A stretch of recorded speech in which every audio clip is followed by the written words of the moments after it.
HSC board के exam के बाद में हर कैंडिडेट ये सोच रहा है कि यार मैं कैसे भी करके इन 30 से 40 दिनों के अंदर सिलेक्शन को हासिल कर लूं, बट कैसे करूं?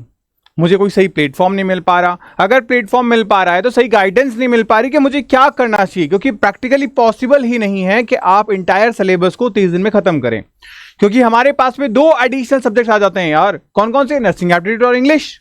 उसको कैसे कवर करें? साथ साथ प्रैक्टिस भी करनी पड़ेगी, क्योंकि पेपर भी सामने है, आंसर भी सामने है, जस्ट टिक करना है, लेकिन वो भी नहीं हो पाता। तो इसके लिए मैं आपके पास लेके आ चुका हूं इन लास्ट 30 डेज की प्रॉपर रणनीति, और ऐसी वैसी रणनीति नहीं, वो एक प्रॉपर रणनीति जिससे 2023 में जब पहली बार सीटी का एग्जाम हुआ था, 2024 में जब दूसरी बार एग्जाम हुआ था, हर साल हमने पिछले साल के कंपैरिजन में 10 गुना ज्यादा सिलेक्शन दिए। कारण कि हमने एक सही स्ट्रेटजी प्लान की और लास्ट टाइम पे क्या करना चाहिए वो हमने डिसाइड किया, और ऐसी ही रणनीति मैं आज आपके साथ शेयर करने वाला हूं इस वीडियो के अंदर। इस वीडियो को पूरा एंड प्रॉपर देखना। अगर आप सीटी की तैयारी करने जा रहे हो तो ये वीडियो आपके लिए बहुत ज्यादा जरूरी होने वाला है। सबसे पहले आप हमारे इस टेलीग्राम चैनल को जरूर से ज्वाइन कर लीजिए। ये टेलीग्राम चैनल आपके लिए बहुत ज्यादा जरूरी होने वाला है। क्यों? इस टेलीग्राम चैनल पे मैंने आपके सीटी के लिए एक्सपेक्टेड 500 एमसीक्यू क्वेश्चंस डालने का प्रॉमिस किया है आपसे। अब इसमें नर्सिंग और इंग्लिश ये भी हो सकता है, बट सबसे इंपॉर्टेंट कब होगा ये? जब इस वीडियो को आप मोर देन 500 लाइक्स पे लेके चले जाओगे। मैं आपके लिए 500 एमसीक्यू ऑन ईच सब्जेक्ट, वो भी एक्सपेक्टेड, फिजिक्स के, केमिस्ट्री के, बायो के, नर्सिंग एप्टीट्यूड के और इंग्लिश के, पांचों सब्जेक्ट के 2500 यानी 2500 क्वेश्चन डाल दूंगा विद द सॉल्यूशंस। बट उसके लिए कुछ ना कुछ चीजें आपको भी करनी पड़ेगी, तो कुछ पाना है तो कुछ खोना भी पड़ेगा। अब सबसे जरूरी चीज आ जाते हैं हम कि कैसे प्लान करें इन 30 डेज को, क्योंकि हमारे पास 6 अप्रैल को टेंटेटिव एग्जाम की डेट आ चुकी है। अब टेंटेटिव इसका मतलब क्या फिक्स है? नहीं, फिक्स नहीं है। आपको क्या लगता है भैया? मेरे हिसाब से बेटा 7 से 10 दिन आपको एक्स्ट्रा मिलेंगे, आपका डेट एक्सटेंड होगा अकॉर्डिंग टू मी। ठीक है, अब 30 दिनों में करना क्या आपने को? 30 डेज है हमारे पास में एमएससीटी के एंट्रेंस एग्जाम के लिए। सबसे पहले हमारा टारगेट क्या होना चाहिए? हमको हमारे सिलेबस में क्या करनी है? मास्टरी। अब मास्टरी का मतलब क्या होता है? सिलेबस पूरा पढ़ डालें? नहीं, सिलेबस बिल्कुल भी पूरा नहीं पढ़ना है। अगर मैं बात करूं आपके एंटायर सिलेबस में 63 चैप्टर्स हैं, तो क्या भैया 63 चैप्टर्स में कंप्लीट क्वेश्चंस आते हैं? पॉसिबल ही नहीं है। क्यों? बायो, केमिस्ट्री, फिजिक्स 20-20 क्वेश्चंस आते हैं। कितने हो गए सर? 60 तो ये हो गए। तो 3 चैप्टर तो ऐसे होंगे ही होंगे जिससे क्वेश्चन छूटेगा। बट क्या बाकी 60 क्वेश्चन पूछे जाएंगे? नहीं, ऐसा भी नहीं है। तो भैया कौन से ऐसे चैप्टर जिनसे क्वेश्चन बन सकते हैं? कैसे? क्योंकि अगर मैं बायोलॉजी की बात करूं स्पेशली, तो इसमें 16 चैप्टर हैं, लेकिन क्वेश्चन 20 आते हैं। इसका मतलब 4 ऐसे चैप्टर होंगे जहां से क्वेश्चन डुप्लीकेट होंगे, डबल होंगे। तो वो कौन से चैप्टर हैं? इसका मतलब, मेरा साफ साफ कहने का मतलब यह कि 40% सिलेबस ऐसा होता है जिसको पढ़ के आप 70% स्कोर कर सकते हो, उसे कहते हैं मास्टरी। अब रिवीजन ट्वाइस, 2 बार रिवीजन कम से कम, और ध्यान रखना अपने आप को एक्सेलरेट करो अपने मॉक टेस्ट को देके। जितने ज्यादा इस टाइम पे मॉक टेस्ट दोगे उतनी ज्यादा अच्छे से आप रिजल्ट लेके आ पाओगे। और आपके लिए मैंने free of cost mock test भी दे रखे हैं, 1 नहीं, 2 नहीं, 3 नहीं, चैप्टर वाइज दे रखे हैं 30 टेस्ट जो कंप्लीटली फ्री हैं।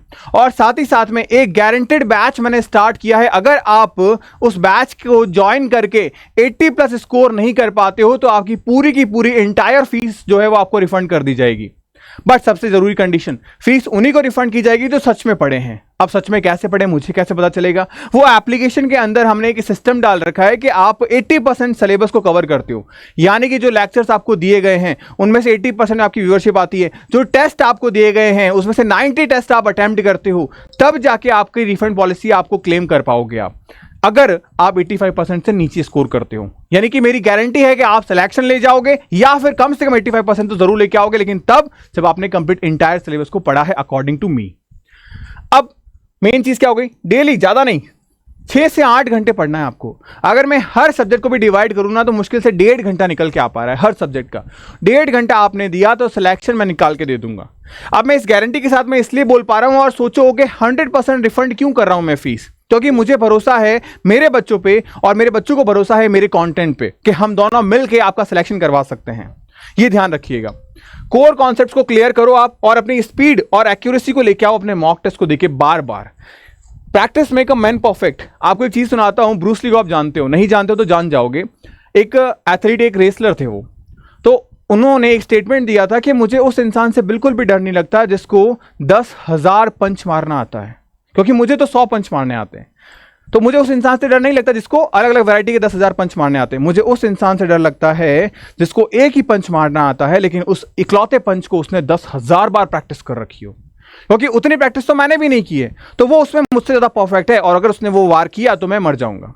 तो सोचो, practice make a man perfect. आपको मॉक टेस्ट जो दिए गए हैं, 150 मॉक टेस्ट दिए गए हैं, अगर आप उनको प्रॉपर्ली अटेम्प्ट करते हो तो आपके एग्जाम का एक एक क्वेश्चन जो है वो आपके चेहरे पे स्माइल लेके आएगा, क्योंकि आप हर क्वेश्चन को पहले से कर चुके होंगे। बात करें कोर्स सिलेबस के अंदर आपके एनसीईआरटी बेस्ड या एचएससी बोर्ड के सिलेबस पे बेस्ड क्या क्या चीजें हैं। डे 1 to 3 को आपको क्या करना है? बायोलॉजी में human physiology and cell structure को करिए, फिजिक्स में लॉज ऑफ मोशंस को करिए, केमिस्ट्री में बेसिक ऑर्गेनिक केमिस्ट्री यानी जीओसी फर्स्ट को कंप्लीट करिए। फिर बात करें आपको क्या करना है, आपकी बुक को एचएससी बोर्ड की, अगर आप एनसीईआरटी पढ़ रहे हैं यानी आप सीबीएसई से हैं तो आप एनसीईआरटी पढ़िए। लास्ट टाइम पे बुक चेंज मत करिएगा। सबसे बड़ी बेवकूफ़ी ये होती है कि हम सीबीएसई से पढ़े थे, लेकिन आप सीईटी का एग्जाम देना है तो हम एचएससी बोर्ड की किताबें पढ़ते हैं। मत पढ़िए बेटा, आप वही किताबें पढ़िए, कोई दिक्कत नहीं है। आप बस छांट लीजिएगा एचएससी बोर्ड में ये 16 चैप्टर हैं जो मेरी एनसीईआरटी में यहाँ बिखरे हुए हैं, बाकी और कोई दिक्कत वाली बात नहीं होगी। उसके बाद में डे 4 to 6 में आप बायोलॉजी के अंदर जेनेटिक्स, रिप्रोडक्शन एंड फिजिक्स में बात करें तो थर्मोडायनेमिक्स, केमिस्ट्री में बात करें केमिकल बॉन्डिंग को पढ़िए, और यहां पे पीवाईक्यू क्वेश्चंस को करो। किनको? इन सारे टॉपिक्स की पीवाईक्यू क्वेश्चंस को, और क्विक रिवीजन कर लो एक बार। क्विक रिवीजन का हमेशा मेरा मतलब होता है 15 मिनट में एक चैप्टर कंप्लीटली खत्म करना है अपने को, 15 मिनट हार्डली से हार्डली, 7 to 9 डेज। बायोलॉजी में बात करें इकोलॉजी, बायोटेक्नोलॉजी, फिजिक्स में बात करें ऑप्टिक्स, और केमिस्ट्री में बात करें इक्विलिब्रियम। ये आपको पढ़ना है और सॉल्व करना है अब से आपको 100 एमसीक्यू डेली। ये होती है इंटेंस प्रैक्टिस। कब? एक हफ्ता गुजर जाने के बाद। अब आपको इंटेंस प्रैक्टिस करनी है लास्ट के आने वाले 21 दिन के अंदर। मैंने अभी जस्ट बताया था 2500 क्वेश्चन मैं आपको दे दूंगा, एक्सपेक्टेड क्वेश्चंस, बट तब जब इस वीडियो के अंदर आपको 500 लाइक्स देखने को मिलेंगे। आगे बात करें बायोलॉजी में evolution, human health and disease, physics में बात करें मैग्नेटिज्म, केमिस्ट्री में बात करें कोऑर्डिनेशन कंपाउंड। ये सारे के सारे वो इंपॉर्टेंट चैप्टर मैंने पहले रखे हैं जो आपके 40% सिलेबस को कवर करते हैं। उसके बाद प्लांट फिजियोलॉजी, माइक्रोब्स, फिजिक्स में मॉडर्न फिजिक्स एंड केमिस्ट्री में हाइड्रोकार्बन, इनको पढ़ना है। और इसके साथ साथ अब आपको full length mock test paper देने की प्रैक्टिस डालनी है, क्योंकि अब आपको अपने मेन एग्जाम के लिए आपको तैयार करना है। भैया नर्सिंग एप्टीट्यूड और इंग्लिश कहाँ पढ़ेंगे? उसके सेपरेट टेस्ट मैंने आपको दे रखे हैं, 25 टेस्ट मैंने आपको उन सब्जेक्ट्स में दे रखे हैं, प्रोवाइड करवा रखे हैं। अब देखो, आपको फेज फर्स्ट में क्या करना है, एचएससी बोर्ड की बुक आप पढ़ रहे हो तो उसकी आपको क्या करना है, थोरोली एक बार रीड करनी है उसकी, यानी आपको जस्ट रीड करना है। आपको 100 एमसीक्यू डेली प्रैक्टिस करने हैं। अगर आप 100 एमसीक्यू डेली प्रैक्टिस कर रहे हो और जो मैं आपको 2500 एमसीक्यू क्वेश्चन दे रहा हूं, ये भी अगर आप करते हो तो 25 दिन तो आपको यूं ही लग जाने हैं।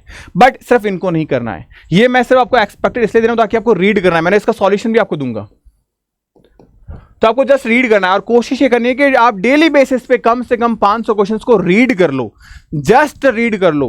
मैं 500 क्वेश्चन हर सब्जेक्ट में दूंगा। आज बायो रीड किया, कल केमिस्ट्री रीड करेंगे, और सब्जेक्ट वाइज दूंगा हर एक चीज, यानी हर एक चीज आपको सब्जेक्ट वाइज मिल जाएगी, टॉपिक वाइज मिल जाएगी। Take topic wise mini test, फिर आप छोटे छोटे टेस्ट दो। ये कहां दोगे? आपको रैंकर टेस्ट सीरीज मैंने दे रखे हैं बेटा चैप्टर वाइज। फ्री टेस्ट भी मैंने आपको 30 टेस्ट दे रखे हैं आपके बैच में, फ्री है कंप्लीटली हर बच्चे के लिए। जिसने बैच नहीं भी ले रखा वो भी दे सकता है। उसके बाद में रिवाइज करना है आपको शॉर्ट नोट से एंड फ्लैश कार्ड से, ये भी आपको मैंने दे रखे हैं। यानी आपको स्टडी का पूरा कंटेंट मैंने दे रखा है, बस आपको रीड करना है, आपको बनाना कुछ भी नहीं है। अगर बस आप पढ़ना चाहते हो ना, तो एक बेस्ट प्लेटफॉर्म मैंने आपके लिए क्रिएट कर दिया है। आपको जस्ट आना है, रीड करना है, सिलेक्शन की सीट लेनी है और घर चले जाना है। फोकस आपको हाई वेटेज टॉपिक पे जो मैंने आपको बता रखे हैं ऑलरेडी वीडियोस के अंदर के कौन कौन से टॉपिक ऐसे हैं जो 40% आपका सिलेबस कवर करेंगे, लेकिन 80% स्कोर भी कवर करेंगे। ये सारी चीजें आपको फॉलो करनी है। अब बात करें हम नेक्स्ट डे पे, तो 16 to 18 डेज में हमने फुल कंप्लीट रिवीजन कर दिया। 15 दिन में हमने क्या किया, कोर कॉन्सेप्ट। अब हम आ गए हैं फुल फ्लैश तैयारी पे। यहां इन 3 दिनों के अंदर कंप्लीट बायोलॉजी 16 के 16 चैप्टर्स खत्म करेंगे अपन, और मिनी टेस्ट देंगे इसके 2। फिर 19 to 21 यहां 3 दिनों में यहां फिजिक्स के फॉर्मूला और फिजिक्स को रिवाइज करेंगे, यानी फिजिक्स के जो हमारे पास चैप्टर्स निकल के आते हैं उनको हम रिवाइज करेंगे। फिर हमारे पास अगर केमिस्ट्री, तो केमिस्ट्री में ऑर्गेनिक और इनऑर्गेनिक को करेंगे हम यहाँ पे, क्योंकि ये रट्टाफिकेशन वाली चीज है। फिजिकल केमिस्ट्री में अगर हमें फॉर्मूला याद है, कॉन्सेप्ट याद है, तो हम इसको बाद में भी कर सकते हैं, लेकिन ऑर्गेनिक केमिस्ट्री और इनऑर्गेनिक केमिस्ट्री को रिवीजन की जरूरत है, रिकॉल की जरूरत है। तो यहाँ पीवाईक्यू क्वेश्चंस करो, मॉक टेस्ट दो। पीवाईक्यू क्वेश्चंस भैया नहीं मिल रहे हैं, ये मिल जाएंगे टेलीग्राम पे, ज्वाइन करो उसे। अब लास्ट टाइम हमारे पास में आता है हमारा इंग्लिश, हमारा नर्सिंग एप्टीट्यूड, और अगर हम एम्स की तैयारी कर रहे हैं तो हमारा जीके, तो वो भी हमें साथ साथ पैरेलली लेके चलना है। और लास्ट जो अगर मैं बात करूं 5 ईयर के क्वेश्चन पेपर बनाते चलो, 5 के तो भैया हमारे पास है ही नहीं, क्यों, हमारा तो एग्जाम ही 2 बार हुआ है, तो आप उसको बनाओ। साथ ही साथ में जो आपका MSCT का पेपर है वो यूपी से कम सिमिलराइज करता है, तो यूपी के पेपर्स बनाओ आप, क्योंकि मैंने हमेशा कहा है नर्सिंग एंट्रेंस एग्जामिनेशन में नए क्वेश्चन सब आने बंद हो गए हैं। इस एग्जाम के क्वेश्चन उस एग्जाम में, उस एग्जाम के क्वेश्चन इस एग्जाम में आते हैं। यानी कि अगर आप उत्तराखंड और जो आपका जेके बोपी है या फिर आपका यूपी है, इन 3 स्टेट्स के अगर एग्जाम बनाते हो तो आपको कहीं ना कहीं देखने को मिलेगा कि महाराष्ट्र का पेपर उनके 4-5 साल के पेपर से ही पूरा का पूरा आ चुका है इंटायरली।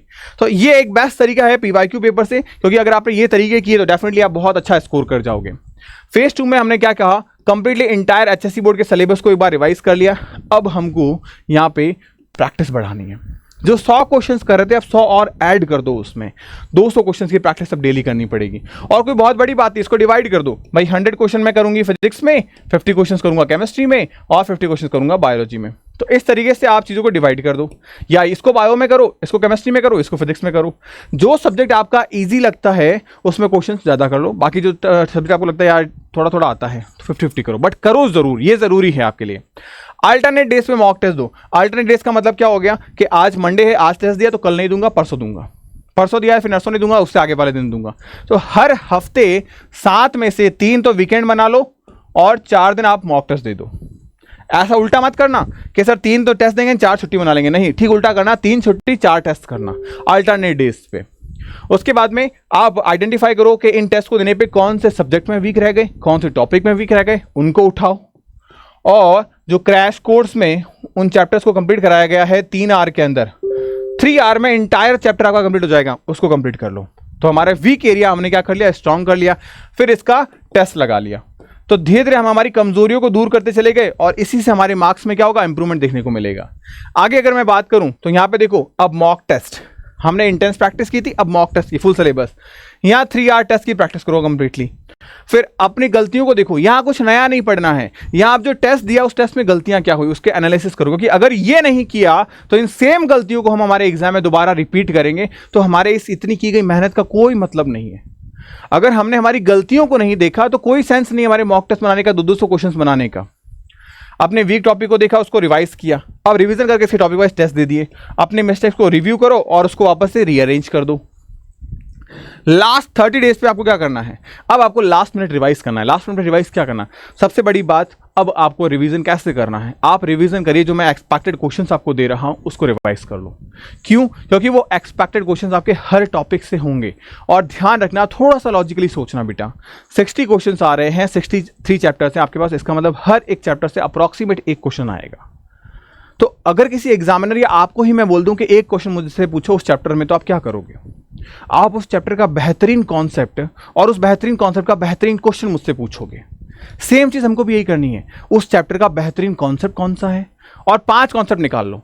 हो सकता है क्या पता उससे पिछली बार क्वेश्चन पूछ लिया गया हो, तो 5 कॉन्सेप्ट निकाले और उन 5 कॉन्सेप्ट से 5 क्वेश्चन निकालें कि ये बन सकता है। इसे ही कहते हैं एक्सपेक्टेशन।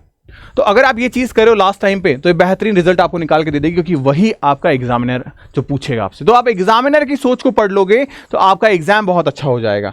लास्ट टाइम पे फॉर्मूलाज रिवाइज करके जाओ, शॉर्ट नोट्स आपने जो बनाए हैं या फिर जो हमने आपको प्रोवाइड कराए हैं आपके बैच में, वो आप रीड करके जाओ। अगर आप इतना करके जाते हो, it's more than enough for your selection. आप कंप्लीटली फुल लेंथ आपने 5 टेस्ट दे दिए, आपके पास अवेलेबल नहीं है, तो मैं आपको 26 मार्च से 10 full length mock test paper दे रहा हूं। 26 मार्च से आपके एग्जाम तक आप इसको टाइम बाउंडेड सॉल्व करना, घड़ी रख के, ताकि आप लेट नहीं कर जाओ। और न्यू टॉपिक को बिल्कुल भी मत पढ़ना, जैसे मैंने कहा, और हाई वेटेज टॉपिक को बार बार रीड करो। जितनी बार रीड करोगे उतना ज्यादा बेहतर होगा, क्योंकि प्रैक्टिस मेकम मैन परफेक्ट। और हाई स्कोरिंग सब्जेक्ट को बार बार रिवाइज करिए, ठीक है। तो होपफुली 30 डेज की प्रॉपर स्ट्रेटेजी मैंने आपको बता दी है। एंड अगर आप चाहते हो फिजिक्स में, केमिस्ट्री में, बायो में, नर्सिंग एप्टीट्यूड में और इंग्लिश में top important questions 500 in each subject, तो डेफिनेटली मेरे को कमेंट सेक्शन में बताइएगा। और साथ ही साथ में इस वीडियो को इतना शेयर करना और लाइक करना कि इस पे 500 लाइक्स आ जाए, और जिस दिन आ गए उस दिन आपके ग्रुप के अंदर आपको एक पर्टिकुलर PDF फाइल मिल जाएगी, जिसके अंदर मैं इंपॉर्टेंट MCQs आपको दे दूंगा। तो फिर मिलते हैं नेक्स्ट वीडियो में, तब तक के लिए गुड बाय। पढ़ते रहिए, मुस्कुराते रहिए, स्टे हैप्पी, स्टे हेल्दी।